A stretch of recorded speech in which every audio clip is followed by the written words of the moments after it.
जी कैफ 7 आज के लेक्चर का आगाज़ करते हैं। लेक्चर नंबर 11 और हम टॉपिक स्टडी कर रहे थे। चैप्टर 2 हमारा memorandum and articles of association, और हमने स्टार्ट किया था मेमोरेंडम ऑफ एसोसिएशन को।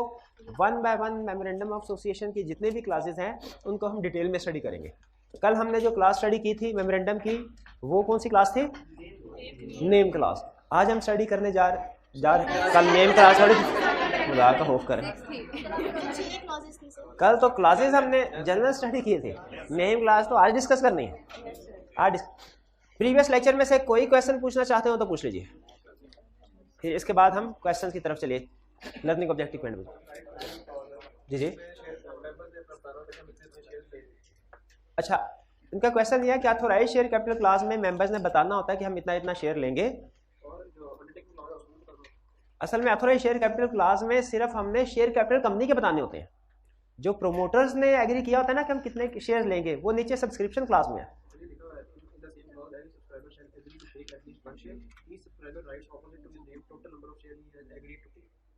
नहीं, उसमें उसने सिर्फ ये लिखा है कि total number of shares company कितने हैं और हर एक ने कम से कम एक शेयर लेना। बाकी जहां पे नीचे उसी मेमोरेंडम में नीचे जब सब्सक्रिप्शन क्लास आती है उसमें सबके नाम आते हैं, उसमें फिर आगे सबके नाम के आगे लिखता है कि उसको कितने कितने शेयर्स हर एक ने एक्वायर करने हैं। डुप्लीकेट हो गई असल में ये जो सब्सक्रिप्शन क्लास है ना, एसोसिएशन या सब्सक्रिप्शन क्लास जो नीचे एंड पे आती है, शेयर कैपिटल में नहीं, नीचे एंड पे, वहां पे हर मेंबर अपना, हर जो सिग्नेटरी होता है, सब्सक्राइबर अपना नाम लिखता है और फिर नाम के आगे लिखता है कि वो कितने शेयर सब्सक्राइब करने जा रहा है। जी और कोई क्वेश्चन? जी रजिस्टर्ड ऑफिस क्लास का मतलब ये है कि वो जगह जहां पे कंपनी का रजिस्टर्ड ऑफिस है, या यूं कह लें कि जहां पे कंपनी ने अपनी रजिस्ट्रेशन करवाई है, यूं रफली कह लें, ठीक है। लेकिन असल में ये वो कंपनी का समझ लीजिए मेन ऑफिस होता है जो लीगली उस जगह से कम्युनिकेशन करनी है कंपनी ने अपने सारे मेंबर्स, डायरेक्टर्स वगैरह को, और दूसरे लोगों ने कंपनी के साथ कम्युनिकेशन करनी है, ठीक है जी। और जिस जगह पे रजिस्टर्ड ऑफिस होता है, फिर उस जगह पे जो रजिस्ट्रार रेलिवेंट होता है ना, वहां पे जाके उसके साथ हम रजिस्ट्रेशन करवाते हैं। जैसे अगर लाहौर में रजिस्टर्ड ऑफिस है, पंजाब में फॉर एग्जांपल, तो फिर रजिस्ट्रेशन किस वाले रजिस्ट्रार के पास करवानी है? पंजाब वाले रजिस्ट्रार के पास, ठीक है। हाँ, फाइनेंशियल स्टेटमेंट्स जो है वो इसी ऑफिस में प्रिपेयर होती हैं। जो कंपनी का सारा रिकॉर्ड होता है वो भी इसी ऑफिस में मौजूद होता है, रजिस्टर्ड ऑफिस में, ब्रांच ऑफिस में नहीं होता। और कोई क्वेश्चन? जी penalty, printing and signature of memorandum. देखिए मेमोरेंडम को उसने बनाने का असूल बताया कि सबसे पहले मेमोरेंडम कभी भी सॉफ्ट कॉपी में नहीं होगा, यानी इलेक्ट्रॉनिक कॉपी में नहीं होगा, बल्कि प्रिंटेड फॉर्म में होगा। और फिर उसमें आपने इसको सीक्वेंशियली प्री नंबर्ड पैराग्राफ में अरेंज करना है, ठीक है। यानी प्री पैराग्राफ नंबर 1 2 3 4 5 6 इस तरह होगा, या 1.1 1.2 1.3 फिर 2.1 2.2 2.3, इस तरह सीक्वेंशियली प्री नंबर्ड होगा। और सिग्नेचर इसके ऊपर किस किस के होंगे? जितने भी सब्सक्राइबर्स हैं उन सबके सिग्नेचर होंगे, ठीक है। और जो कि हाँ जी बिल्कुल, जो सिग्नेचर के साथ अपनी डिटेल्स भी ऐड करते हैं और साथ में एक विटनेस के सिग्नेचर भी होते हैं, गवाह के। और कोई क्वेश्चन? जी जी हाँ जी जी, इन्होंने कहा कि सर आपने ये कहा था कि कंपनी का जो प्रिंसिपल लाइन ऑफ बिजनेस है वो उसके नाम से मैच करना चाहिए, यानी नाम में वो शो होना चाहिए कि कंपनी का प्रिंसिपल लाइन ऑफ बिजनेस क्या है। लेकिन फर्ज कीजिए फैसल लिमिटेड है या इस तरह, ये तो है ना, हमने क्लास में एग्जांपल दी, बाद में प्रैक्टिकली भी आपको इस तरह की नेम ऑफ कंपनी सुनने को मिलते हैं जिसमें उनका प्रिंसिपल लाइन ऑफ बिजनेस नहीं आ रहा। असल में ये principal line of business class वाला ऐड हुआ था कंपनीज एक्ट 2017 में, उससे पहले ये रिक्वायरमेंट नहीं होती थी। तो जो पुरानी कंपनीज रजिस्टर्ड हुई है ना, उनमें ये रिक्वायरमेंट नहीं होती, उनमें कंपनी की अपनी मर्जी थी, चाहे वो अपने लाइन ऑफ बिजनेस को नाम का हिस्सा बनाए चाहे ना बनाए। तो वो पुरानी कंपनीज हैं जो पहले रजिस्टर्ड हुई है इस रिक्वायरमेंट से पहले। 2017 के बाद जितनी भी नई कंपनीज रजिस्टर्ड हुई है, लाजमी है कि उनके नाम के हिस्से में line of business, principal line of business appear हो रहा होगा। और कोई क्वेश्चन? कोई क्वेश्चन? चलिए फिर आइए आपके क्वेश्चंस की तरफ चलते हैं। Question 1, what will company right in registered office class of its memorandum in following situation? Registered office class में क्या लिखा जाएगा? If the company proposes to have a registered office in Lahore, अच्छा शाबाश। B, if the company proposes to have a registered office in Islamabad, Islamabad province का नाम लिखा जाएगा, वरना part of Pakistan which is not part of any province। ये clear question? Question 2. A proposed company's principal line of business is manufacture and sale of textile products. One of the subscribers to memorandum has suggested name TSF Consultancy Limited. Comment on this suggestion. क्या ये suggestion ठीक है? नहीं, name से पता चल लग रहा है जैसे कंसल्टेंसी का बिजनेस हो रहा हो, जबकि उसका प्रिंसिपल लाइन ऑफ बिजनेस क्या है? Manufacture and sale of textile products. ठीक है, तो इसका मतलब है नेम के साथ मैच नहीं करना। ठीक है, तो ये सजेशन गलत है। तो आप क्या सजेस्ट करते हैं इसकी जगह पे नाम क्या होना चाहिए? TSF Textiles Limited। शाबाश, बिल्कुल। Question 3. What are the main clauses of a memorandum of association of a company limited by guarantee and not having a share capital? जिससे पूछूंगा वही बताएगा। जी मेरे भाई आप बताइए क्या मेन क्लासेस होंगी? कोई पहुंचे तो कुछ नहीं पता, इतना आसान आप बताएं मेरे भाई। नेम क्लास आएगी, क्लासेस बता जाए, नेम क्लास और registered office class, principal line of business, liability class, authorised share capital class. हाँ ये नहीं आएगी, शाबाश। क्यों नहीं आएगी authorised share capital class? Share capital है ही नहीं, शाबाश। चले ये 3 छोटे छोटे क्वेश्चन थे जी।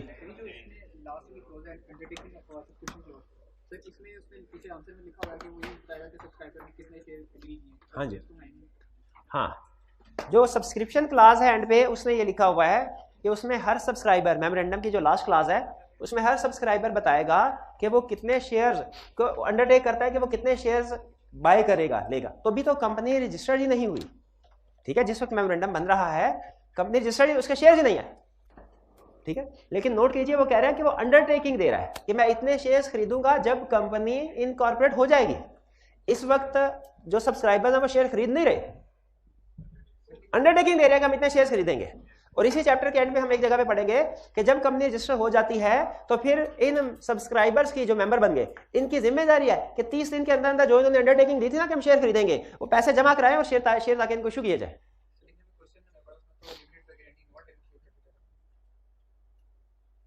अच्छा, इस क्वेश्चन में वो कह रहे हैं कि क्वेश्चन में तो है कि company limited by share not having share capital, limited by guarantee not having, तो उसमें शेयर कैपिटल क्लास नहीं होगी। शेयर कैपिटल क्लास नहीं होगी तो फिर नीचे जो सब्सक्रिप्शन में उससे रिलेटेड इन्फॉर्मेशन है वो भी तो नहीं होगी ना, वो भी नहीं। पीछे गलत नहीं लिखा हुआ, वो इस क्वेश्चन के कंटेक्स्ट में नहीं लिखा हुआ।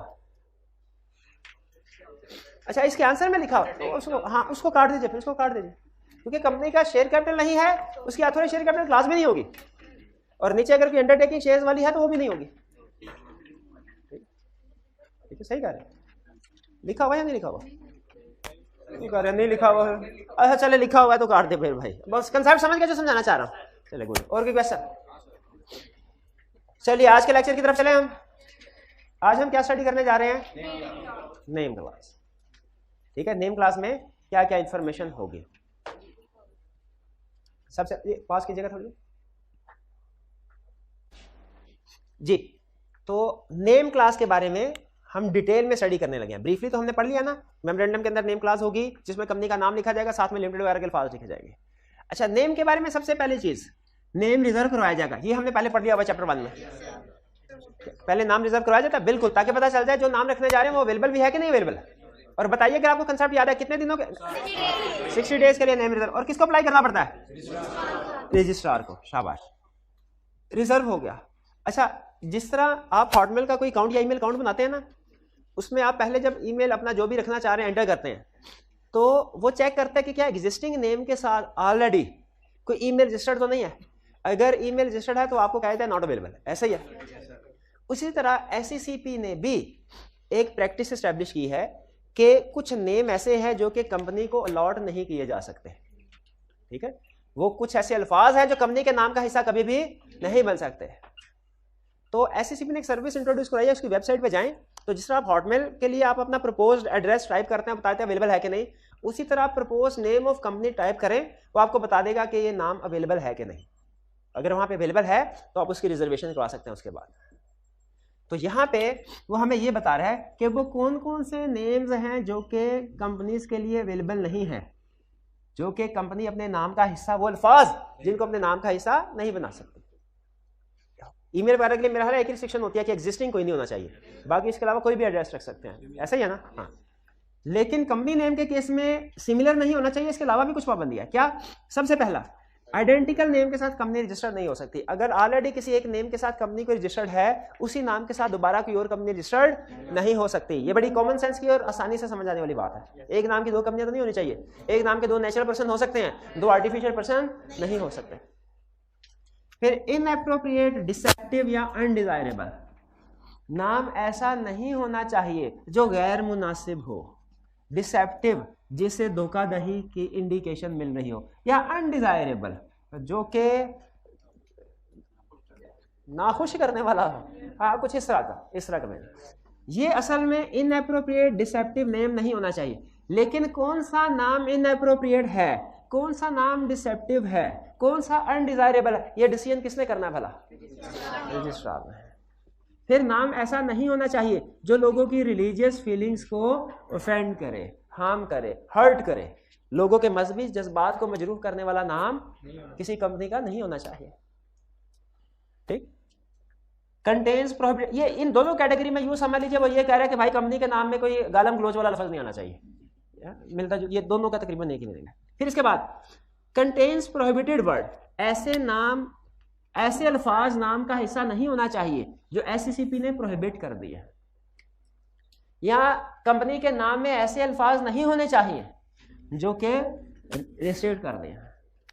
अच्छा, प्रोहिबिट में और रिस्ट्रिक्ट में फर्क पता है आपको? प्रोहिबिट का मतलब क्या है? जो कभी भी अलाउ नहीं किए जाएंगे, किसी को भी अलाउ नहीं किए जाएंगे।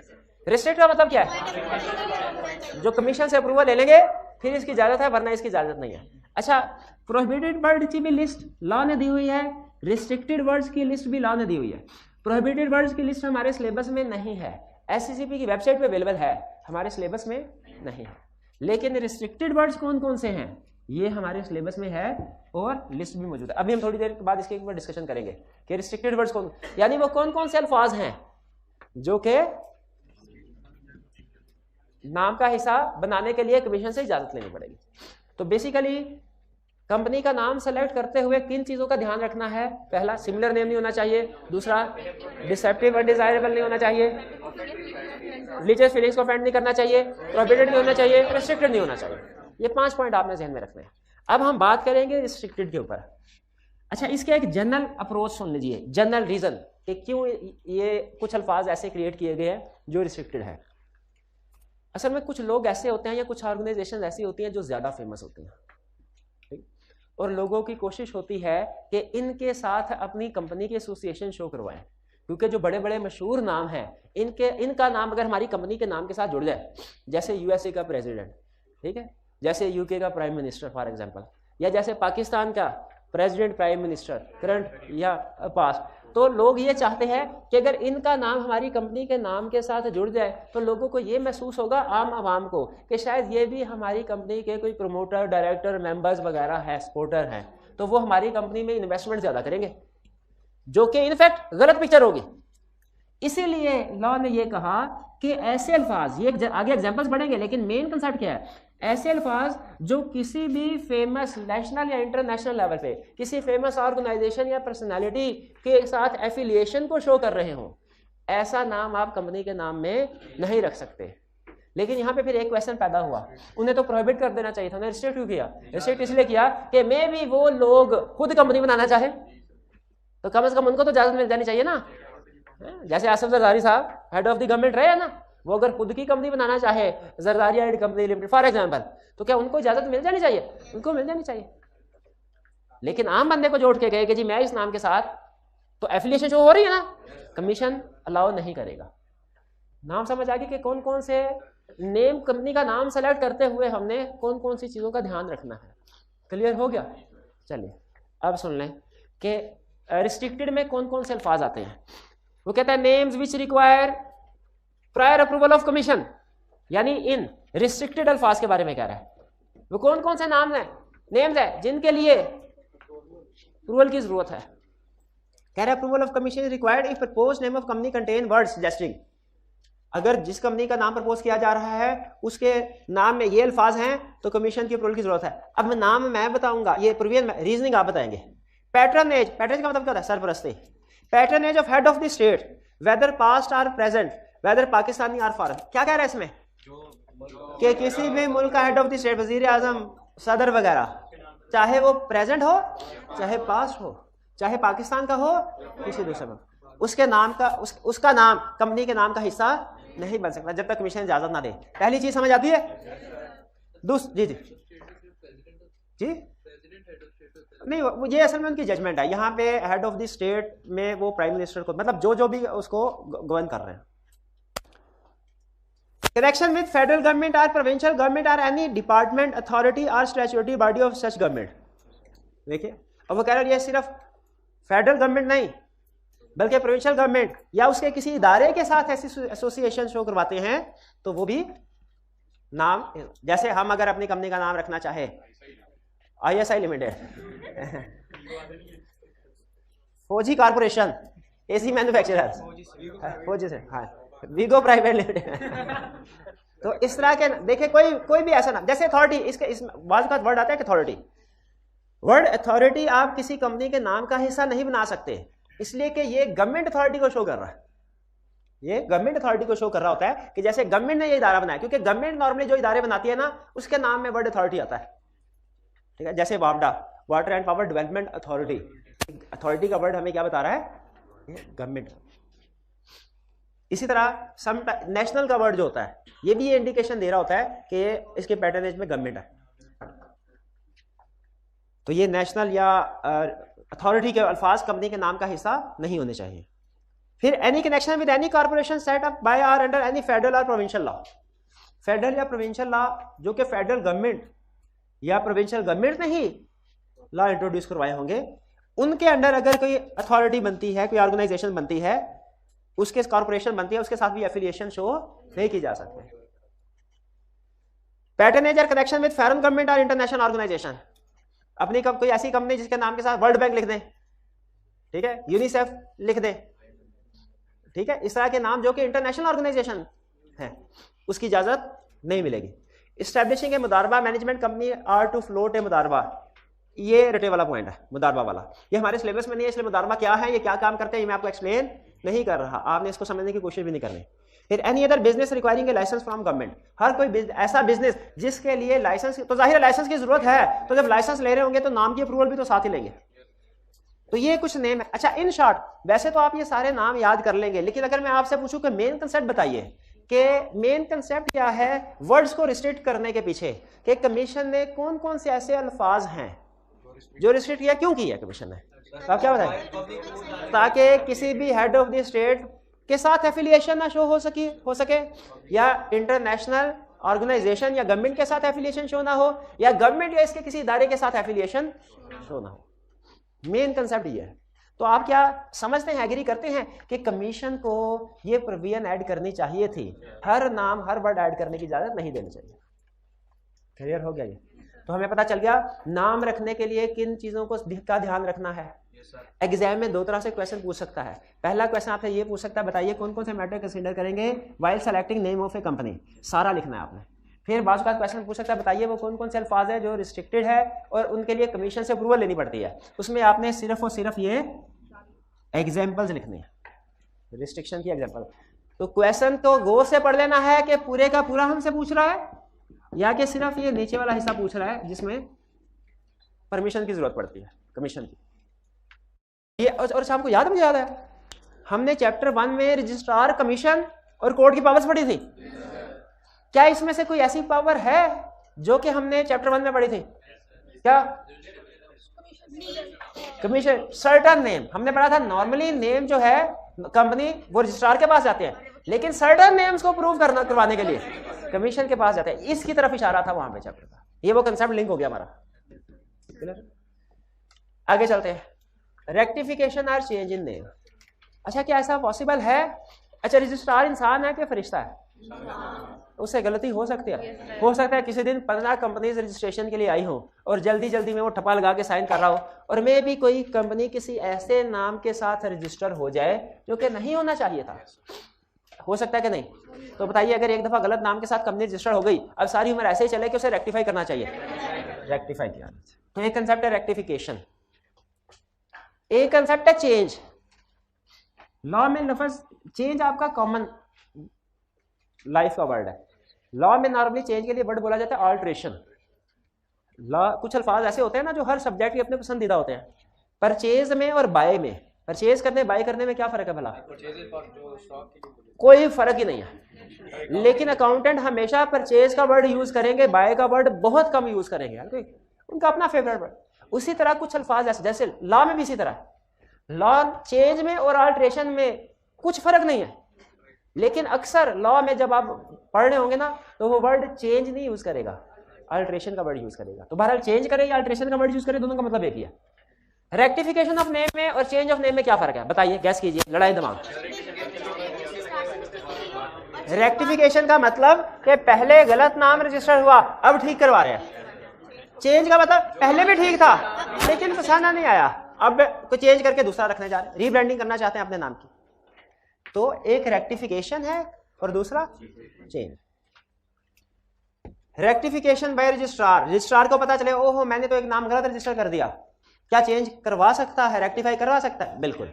वो क्या करेगा, लेकिन पहले सबसे खुद से नहीं इशू कर देगा, पहले कंपनी को हेयरिंग का मौका देगा कि आइए अपना मौकफ बयान कीजिए, क्योंकि अब कंपनी का नाम इशू हो गया, कंपनी ने थोड़ा बहुत बिजनेस स्टार्ट कर लिया है, तो अगर अचानक से उसका नाम चेंज करने के तो मुनासिब नहीं, उसको पता तो होना चाहिए, उसको कम्युनिकेट करना चाहिए।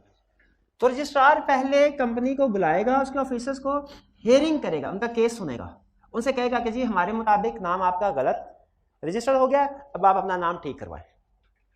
हेयरिंग के बाद अगर रजिस्ट्रार समझता है कि सच में कंपनी को इसके ऊपर कोई एतराज नहीं है, या इवन एतराज हो भी लेकिन कंपनी का एतराज जो है वो बेसलेस है और नेम को रेक्टिफाई होना चाहिए, रजिस्ट्रार ऑर्डर इशू करेगा।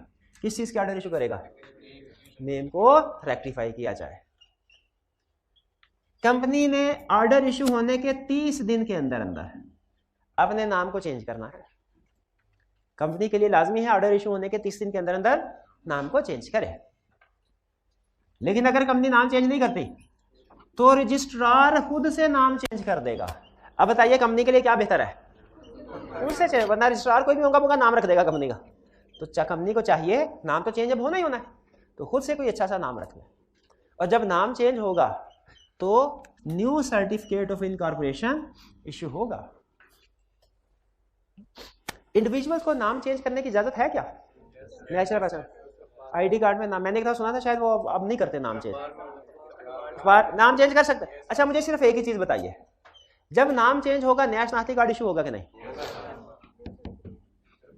तो जब नाम चेंज हो रहा है तो सर्टिफिकेट ऑफ इनकॉर्पोरेशन भी नया इशू होगा। नहीं, certificate of commencement of business वो भी होगा बाद में, लेकिन अभी चूंकि हम वो सर्टिफिकेट ऑफ कमेंसमेंट बिजनेस वाली स्टेज पे पहुंचे नहीं है तो हमने उसको डिस्कस नहीं किया। ठीक है, वो जाहिर है वो भी डिस्कस होगा और आगे भी और रिक्वायरमेंट्स हम स्टडी करते हैं, अभी आगे और भी रिक्वायरमेंट्स है। पहले बताए रेक्टिफिकेशन क्लियर हो गया। ठीक है, रजिस्ट्रार को कोई इतराज नहीं है, कंपनी खुद से अपना नाम चेंज करना चाहती है।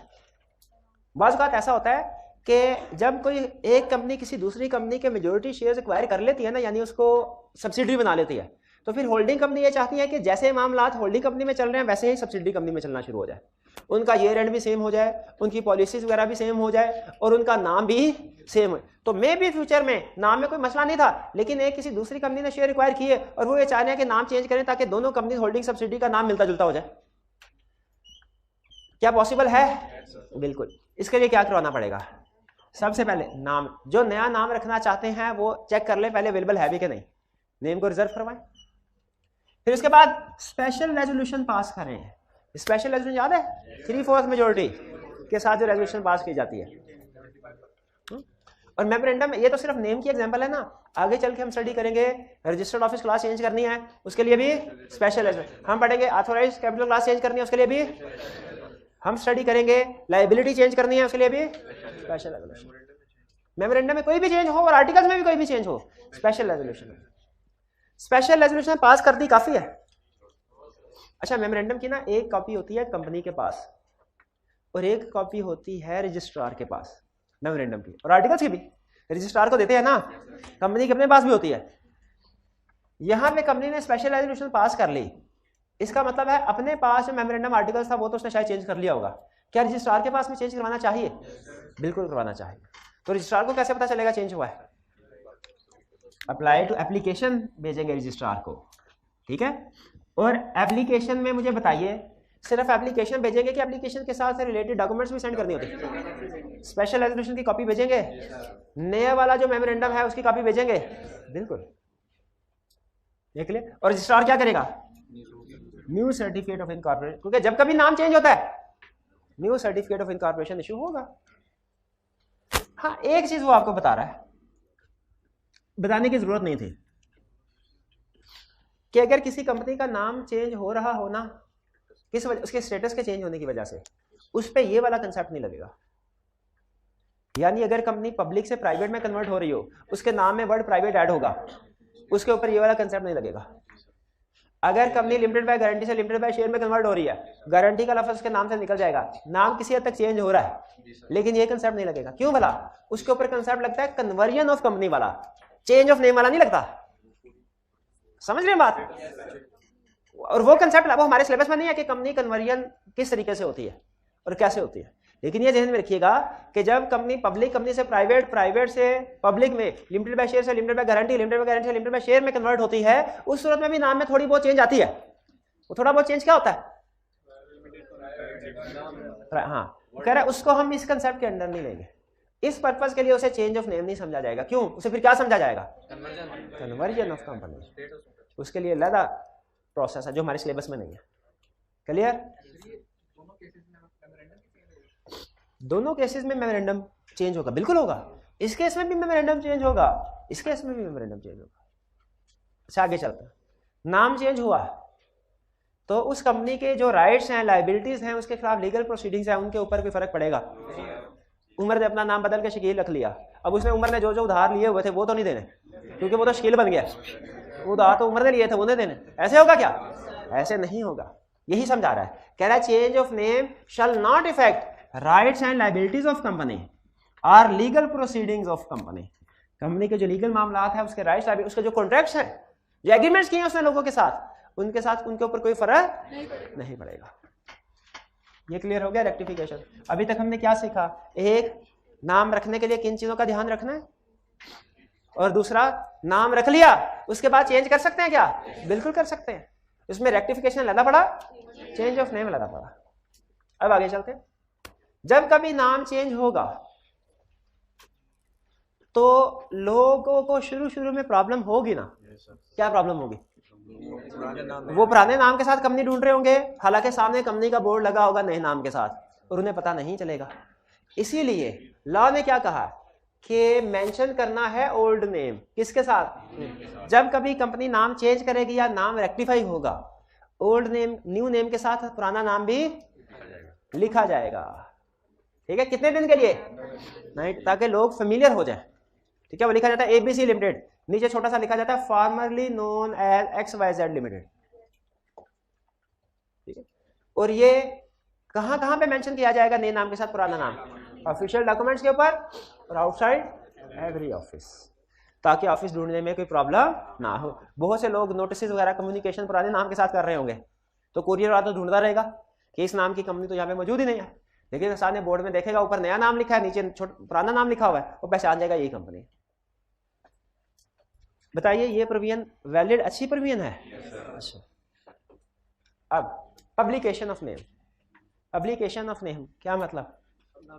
नाम की मशहूरी करनी चाहिए कंपनी को, नाम लिखा होना चाहिए, लिखा होना चाहिए। कहाँ पे लिखा होना चाहिए कंपनी का? आप बताइए, मैं आपसे पूछता हूँ, अगर आप एक कंपनी के चीफ एग्जीक्यूटिव हो तो आप उस कंपनी का नाम कहाँ कहाँ लिखवाएंगे? ये जितने भी बिजनेस, हेड ऑफिस के बाहर भी, रजिस्टर्ड ऑफिस, ब्रांच ऑफिस के बाहर भी, कि सिर्फ हेड ऑफिस के बाहर? जहां जहां बिजनेस हो रहा है ताकि पता चले ये कंपनी का ऑफिस है। चलिए, और किस जगह पे? ऑफिस में, फेसबुक पे, वेबसाइट पे। अच्छा, और कंपनी के जितने भी ऑफिशियल डॉक्यूमेंट्स हैं उनके ऊपर भी कंपनी का नाम लिखा होना चाहिए, क्योंकि कंपनी का नाम ही तो बताता है कि ये कंपनी की तरफ से डॉक्यूमेंट जा रही है। यही हमें बता रहा है।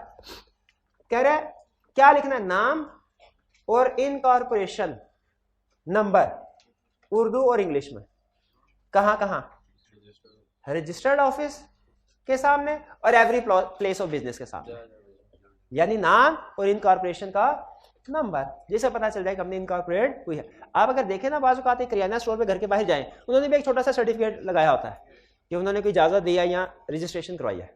तो कंपनी के लिए भी जरूरी है अपने हर प्लेस ऑफ बिजनेस के बाहर, रजिस्टर्ड ऑफिस के बाहर भी और रजिस्टर्ड ऑफिस के अलावा और भी जितने प्लेस हो, यानी ये ब्रांच ऑफिस की तरफ जा रहा है, जितने भी ब्रांच ऑफिस होंगे उनके बाहर कंपनी का नाम इनकॉर्पोरेशन उर्दू में और इंग्लिश में लिख दें। एग्री करते होना चाहिए। आगे चलते हैं। सर्टिफिकेट ऑफ इनकॉर्पोरेशन भी कहाँ? एवरी प्लेस ऑफ बिजनेस, जहां जहां पे बिजनेस कर रहे हैं। ये तो छोटे छोटे दुकानदारों में भी लगाया होता है, ठीक है। अच्छा, यहाँ पे देखें नाम और इनकॉर्पोरेशन नंबर था, सर्टिफिकेट ऑफ इनकॉर्पोरेशन अलग है। ये पूरे का पूरा सर्टिफिकेट जो रजिस्ट्रार की तरफ से इशू हुआ है। क्या हमने पढ़ा है कि सर्टिफिकेट ऑफ इनकॉर्पोरेशन में कौन कौन सी इंफॉर्मेशन होती है? Registration number, name, date of incorporation, ये किसी जगह पढ़ा है ना? याद नहीं आ रहा कहाँ पढ़ा है? इनकॉर्पोरेशन रजिस्ट्रेशन में, शाबाश। तो वो पूरे का पूरा सर्टिफिकेट ऑफ इनकॉर्पोरेशन हमने प्लेस ऑफ बिजनेस के बाहर लगा देना। उर्दू में नाम और इंग्लिश में नाम कहाँ? सील, कंपनी की जो स्टैंप है, कंपनी की जो स्टैंप है। और अगर नेम चेंज किया तो ये तो आपको पता है कि फिर नए के साथ पुराना नाम भी मेंशन करते हैं। ये स्टैंप है, सील से मुराद कॉमन सील स्टैंप। हाँ, स्टैंप भी चेंज नहीं, एक ही स्टैंप, पुरानी स्टैंप खत्म हो जाएगी, नई स्टैंप। पहले फर्ज कीजिए XYZ लिमिटेड था, अब ABC लिमिटेड है। XYZ लिमिटेड की स्टैंप खत्म हो, ऐसे नहीं होगा कि दो स्टैंप बनवा लेंगे, ऐसे नहीं होगा। वो नई एक स्टैंप बनाएगा जिसके ऊपर कंपनी का नया नाम होगा ABC और नीचे ब्रैकेट में लिखा होगा फॉर्मरली XYZ लिमिटेड, और वो एक ही स्टैंप यूज होगी। 90 दिन बाद वो भी चेंज हो जाएगी, फिर 90 दिन तक। फिर नेम, एड्रेस, टेलीफोन, वेबसाइट, ये हर ऑफिशियल डॉक्यूमेंट के ऊपर या कंपनी जो भी नोटिस इशू करेगी उसके ऊपर ये डिटेल मौजूद होगी। क्लियर हुआ? अब मुझे ये बताइए, एग्जाम में अगर वो आपसे पूछे एवरी प्लेस ऑफ बिजनेस के बाहर कंपनी ने अपना नाम कैसे पब्लिश करना है, क्या क्या चीजें अवेलेबल करनी है, क्या बताएंगे? कंपनी अपना नाम लिखेगी, इनकॉर्पोरेशन नंबर, फिर सर्टिफिकेट ऑफ इनकॉर्पोरेशन। क्लियर? अगर कंपनी ये काम नहीं करती, फॉर एग्जांपल कंपनी ने कोई एक ऑफिशियल डॉक्यूमेंट इशू किया, कोई भी ऑफिशियल डॉक्यूमेंट इशू किया, जैसे कंपनी है उन्होंने इनसे पैसे लिए, इनसे पैसे रिसीव किए और साइन, किसी डायरेक्टर ने साइन कर दिया। बताइए जो रसीद है उसके ऊपर कंपनी का नाम प्रिंटेड होना चाहिए कि नहीं? सील होनी चाहिए कि नहीं? कंपनी की होनी चाहिए। अगर फर्ज कीजिए वहां पे जो डायरेक्टर ऑफिसर बैठा था उसने कंपनी के बिहाफ पे डॉक्यूमेंट तो इशू कर दिया, उसके ऊपर कंपनी का नाम नहीं, सिर्फ उसके अपने साइन है, तो लॉ ये कहता है हम इसे कंपनी की ट्रांजैक्शन समझेंगे ही नहीं, हम इसे कंपनी की ट्रांजैक्शन समझेंगे नहीं, हम समझेंगे इसको ये उसकी पर्सनल ट्रांजैक्शन है और जिस बंदे ने भी इशू किया वो पर्सनली लायबल है, पर्सनल लायबिलिटी भी होगी। और चूंकि उसने लॉ की वायलेशन की है, लॉ की वायलेशन कैसे की है?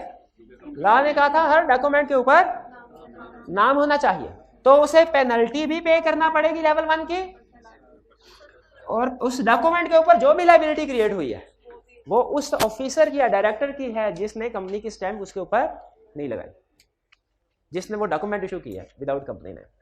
जी कुछ समझ आया? तो जरा बताइए क्विकली आज के लेक्चर में हमने क्या सीखा? हमने आज के लेक्चर में कंपनी के नेम के हवाले से रूल सीखे, यानी नेम के हवाले से कैसे रिजर्व, कितने दिन पहले, कितने दिन के लिए नाम रिजर्व करवा सकते हैं? 60 डेज। प्रोहिबिट, क्या कंपनी की मर्जी है जो मर्जी नाम रखे? नहीं, कुछ रूल्स हैं, रिस्ट्रिक्शंस हैं, ठीक है, जिन कुछ चीजों का हमने ध्यान रखना है कंपनी का नाम रखने से पहले। क्या ध्यान रखना है? नाम ऐसा नहीं होना चाहिए जो किसी एग्जिस्टिंग कंपनी का है, नाम ऐसा नहीं होना चाहिए जो कि इनएप्रोप्रिएट डिसेप्टिव हो, नाम ऐसा नहीं होना चाहिए जो रिलीजियस फीलिंग्स ऑफेंड करता हो, नाम ऐसा नहीं होना चाहिए जो एससीसीपी ने प्रोहिबिट कर दिया है, नाम ऐसा नहीं होना चाहिए। रिस्ट्रिक्टेड वर्ड्स हैं, रिस्ट्रिक्टेड वर्ड्स कौन कौन से हैं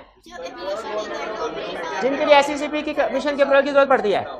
name showing affiliation with head of the state, Pakistan और फॉरेन, करंट और पास्ट, और फिर उसके बाद किसी इंटरनेशनल ऑर्गेनाइजेशन के साथ एफिलिएशन शो ना करते हो, फिर गवर्नमेंट या उसके किसी इदारे के साथ एफिलिएशन शो ना करते हो, फिर लॉ फेडरल या प्रोविंशियल लॉ के अंडर कोई कॉर्पोरेशन बनाई गई है, कंपनी बनाई गई है, उसके साथ एफिलिएशन शो ना करते हो, और फिर रटे वाला पॉइंट मुदारबा या any other business requiring license. इन 5-6 केसेस में कमीशन की अप्रूवल की जरूरत पड़ेगी आपको। अच्छा, नाम एक दफा रख लिया, अगर गलत नाम रख दिया फिर क्या होगा? रजिस्ट्रार चेंज कर सकता है, लेकिन प्रोसेस क्या होगा? रजिस्ट्रार पहले हियरिंग के लिए बुलाएगा कंपनी को, उनका मौकफ सुनेगा, फिर उसके बाद अगर मुतमिन ऑर्डर इशू करेगा, ऑर्डर इशू करने के कितने दिन के अंदर नाम? 30 दिन के अंदर नाम चेंज करना है। और अगर नाम चेंज नहीं करते, रजिस्ट्रार खुद से नाम चेंज करके नया सर्टिफिकेट ऑफ इनकॉर्पोरेशन दे देगा।